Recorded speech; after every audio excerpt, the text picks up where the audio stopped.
અમરેલી જિલ્લામાં સતત 6 દિવસથી વરસી રહેલા કમોસમી વરસાદે ખેડૂતોના હાલ બેહાલ કર્યા છે। વરસાદના કારણે મગફળી, કપાસ સહિતનો ઊભો પાક સંપૂર્ણપણે નિષ્ફળ ગયો છે અને ખેતરો પાણીથી તરબોળ થઈ ગયા છે।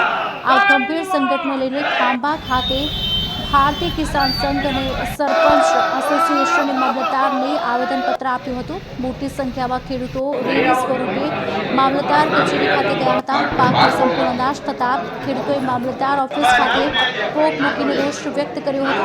કિસાન સંઘે માંગ કરી છે કે ઓનલાઈન સર્વેની પ્રક્રિયા બંધ કરીને ખેડૂતોના બેંક ખાતામાં સીધી સહાય આપવામાં આવે।